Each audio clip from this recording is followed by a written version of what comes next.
All right. So Trump has been stating that he wants to get rid of the sales tax and put a tariff in place instead, and is claiming that that would ultimately be better for everyone. So I decided to actually just run some numbers myself and kind of see what the consequences of doing this would actually be.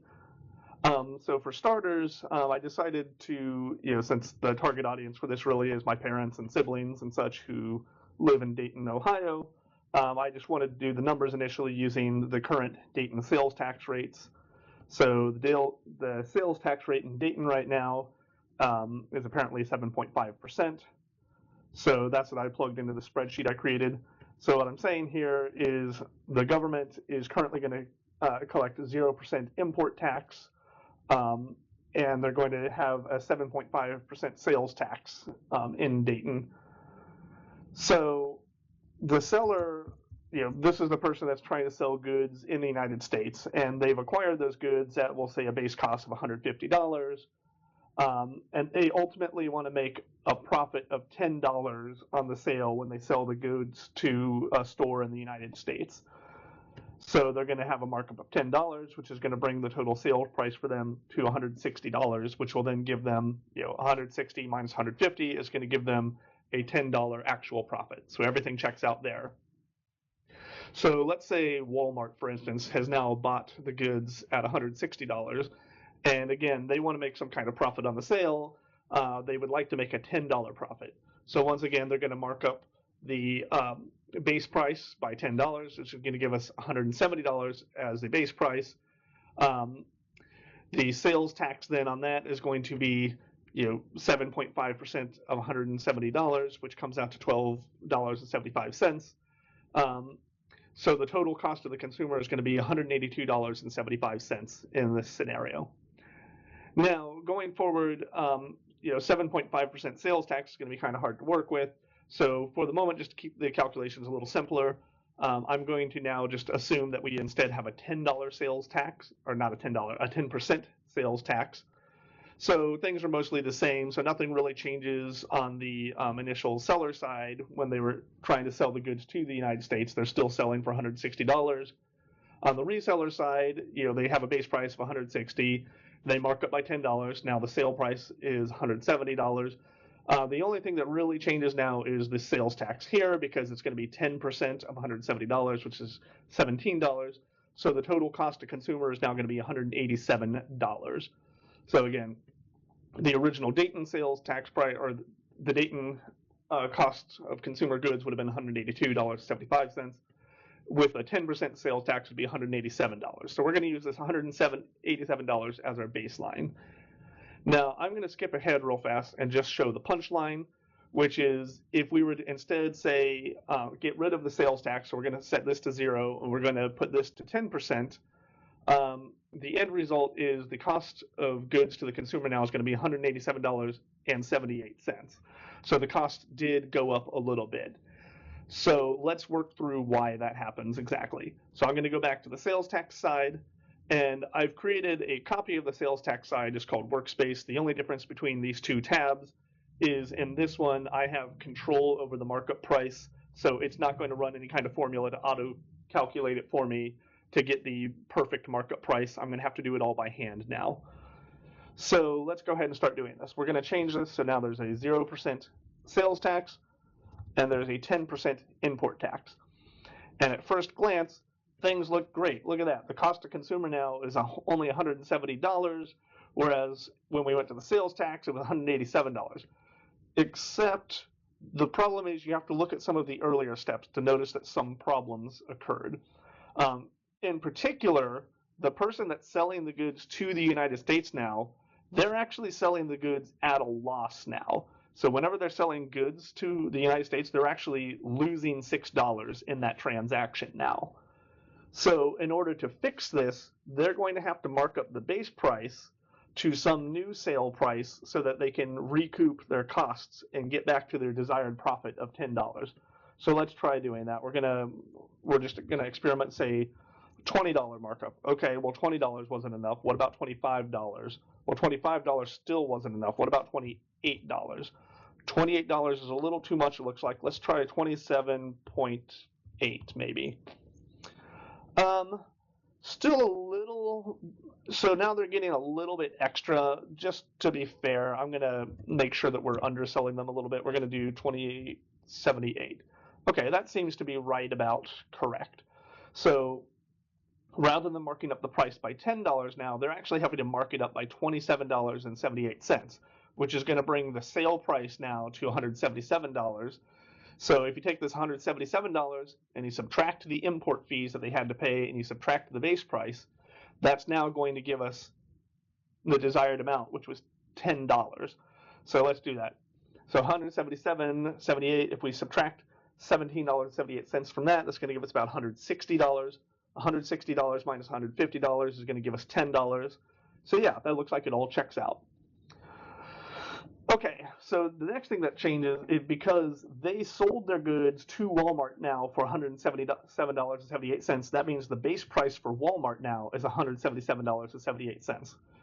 So Walmart, once again, they want to make a $10 profit on this sale, so they're going to mark up the price by $10 as well, which is now going to bring the total sale price to $187.78. Now, it's true, like, Trump's not lying to you when he says there's no sales tax anymore. But the thing is, the actual base price of the goods now exceeds the amount that we had before of sales price plus sales tax. So the total cost to consumer now is actually $187.78, which is 78 cents higher than what it was before. And I have this last tab. Let's just double check our work to make sure the numbers, so this is the same thing, but now I have the markup and everything auto-calculating rather than us doing it by hand. And yeah, it looks like we are exactly matching what the auto-calculated values were. So let's go and summarize this now. So right now, if you live in Dayton, Ohio, and you were to purchase that thing, which was originally a base price of $150, and after all of the taxes and markups from the different intermediaries and so on, the final price to you is going to be $182.75. If we increased that to a 10% sales tax, it would have been $187. And if we used Trump's 10% tariff, we would be looking at $187.78. So we can see the price increases here. So here's your base price. With the 10% sales tax, you'd be paying an additional $4.25. With Trump's proposed 10% tariff, you'd be paying instead an increased $5.03. So here's the percentage increase. So if you're living in Dayton, Ohio, Trump's tariff plan, based on my calculations, is going to increase the cost you pay for everything by roughly 3%. Now, again, this is going to vary depending upon where you live, because some places have higher sales taxes and some places have lower sales taxes. Some parts of Ohio apparently only have a 5% sales tax. So for them, they would actually be seeing like an even higher increase. In fact, just for the sake of argument, let's go ahead and do that. We're going to change that to a 5% sales tax and go back to our summary tab. Yeah, so for them, the price they would have paid for the goods with a 5% sales tax, that should say 5% now, but whatever, would have been this. It would have increased to this, which would have been a 5% increase to the cost that they end up having to pay. Let me go ahead and just change this back now to that, just so we don't have any errors in the sheet. So yeah, that's basically my analysis here. So again, to recap, Trump is, he's correct technically when he says that by imposing a tariff, he can eliminate the sales tax. But the deception here is, the total cost you pay isn't the sales tax. It's, whatever the base price of it is plus the sales tax. So the total cost to consumer is going to be the sum of these two values. And under the tariffs, the sum actually is going to end up increasing. So for Dayton, Ohio, it increases by roughly 3%. For places that have a lower tax rate, it would actually increase by an even higher percentage. All right, so I think that's all I have on that at the moment. Now I have to find the button to end this recording. Here it is. So I just wanted to add a small amount of bonus content to the previous video. So last time, based on our analysis, we found that Trump's tariff was going to increase the cost of goods to the consumer by 3% in our particular example. Now, what I didn't realize until after we stopped recording is that I accidentally only was showing one digit in this value, so let's increase the precision on this. And so we can see that it doesn't actually increase it a full 3%. It actually increases it more like 2.75%.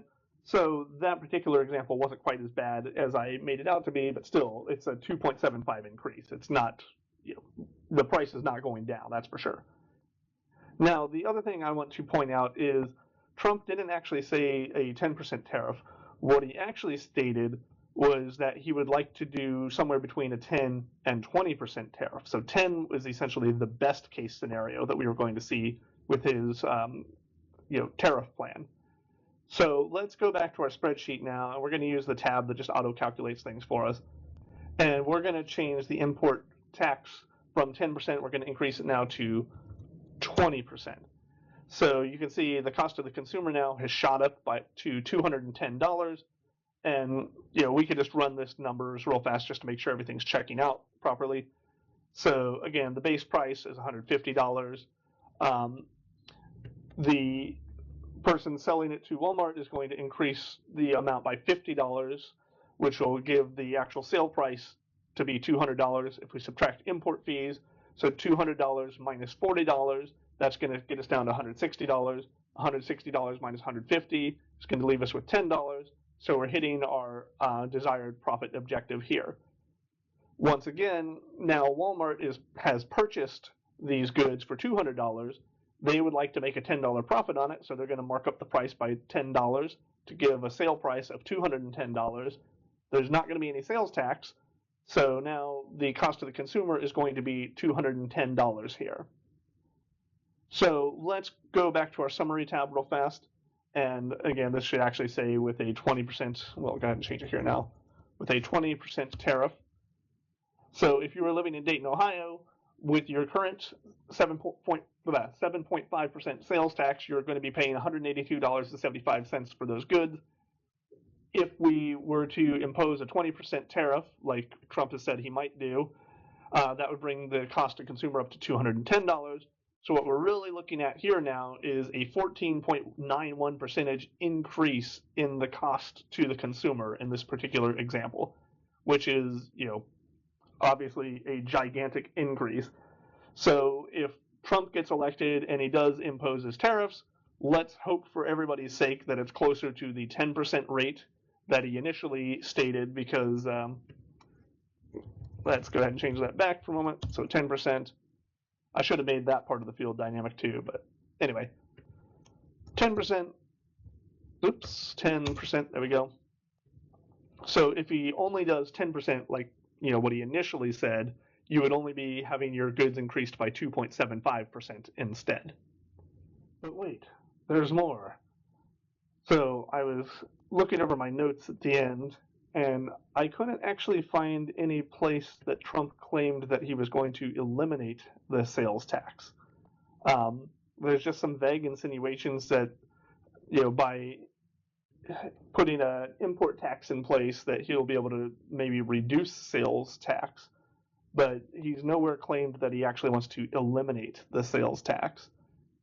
So just out of curiosity, I'm going to increase this back to a 10% sales tax to see what it would look like if we had the same sales tax and we added the import tax. So now we're up to consumer goods costing $206.56 in this scenario, which would be an increase in price by 13.03%. Now, of course, if this did happen, there probably would not be like a full 10% sales tax anymore. So let's just lower that down, not to 0, but to 2%, we'll say instead. So now we're up to 191, and now the increase would be 4.81% increase to the cost of goods in this particular example. So once again, it's actually worse than what the initial analysis was suggesting, because Trump wasn't saying that he was going to eliminate the sales tax. It was just by putting an import tax in place that could potentially allow the sales tax to be lowered. Okay. So at this point, you might be saying to yourselves, whoa, Brian, this doesn't make any sense, because if we look at the desired profit that you have for each of the intermediaries, $10 is unrealistic. That's way too high. So of course the numbers are going to come out weird if you're asking for such high profit margins on these transactions. Okay, so let's allow that. We're going to reduce these profit margins down to just $1, and we'll see if we can salvage Trump's tariff. So here we go. We're going to set this to $1. We're going to set this down to $1. So running through the numbers again, we start with the base price of $150. We're going to mark it up by $17.78 to give us $167.78. If we subtract the import fees from that, which is going to be $16.78, that's going to leave us with $151 remaining. $151 minus $150 is going to give us our actual profit of $1. So we've met this objective here. Again, Walmart has now purchased these goods for $167.78, so that sets their base price. They also want to make a profit of $1 off of this transaction, so they're going to mark it up by $1, which puts the sale price at $168.78. So far things are looking good, right? Well, let's go back and do the same thing on the sales tax side. So now we're going to say $1 here, $1 here. This is actually a little bit easier to eyeball this time. So now we start with the base price of $150. They mark it up by $1 to get $151. So there's no import fees. So we take the sale price minus the base price they paid, and that's going to give them $1 remaining. So they're going to hit their profit objectives there. Once again, Walmart has now purchased the goods for $151. They want to make a $1 profit, so they're going to mark it up by $1 to set the sale price to $152. 152 minus 151 is going to give them an actual profit of $1. Now they're also going to put a sales tax on top of that, but that's covered completely by the consumer. So the consumer's cost of that they're going to pay for the goods is going to be $167.20 in total, which is still less than what it would have been under Trump's tariffs. So let's even do the most extreme case now. So we're going to say none of the intermediaries are allowed to make any profit whatsoever. We're just going to set both of these values to 0. And likewise, we're going to do the same thing on the sales tax side. 0, 0. And even in this case, even if none of the intermediaries make any profit whatsoever, it is still better to have the sales tax in place rather than to replace it with a tariff. Now you might be wondering, why is this slightly higher? Like, shouldn't this also be $165 just like it was with the sales tax approach? Well, you have to remember that when you're doing the import fee, the seller here is the one who's responsible for paying the import fees. So if we started with the base price of $150 and we only marked it up by $15, that would give us a base, a sale price of $165. So if we do $165 minus $16.50, you could see that the actual price that they would end up, the sale price minus the import fees would leave them with $148.50, would actually be $1.50 less than the base price they bought it for. So basically they would be selling it at a $1.50 loss if they were to do that. So that's ultimately why the sale price has to be a little bit higher in this case, is because, again, they are responsible for paying the import fees. So they have to take that into consideration when coming up with their sale price, or else they're going to end up losing money on the transaction. So even in the best possible scenario, where both of the intermediaries are making no margin whatsoever on the transaction, Trump's tariffs still come out worse in that scenario.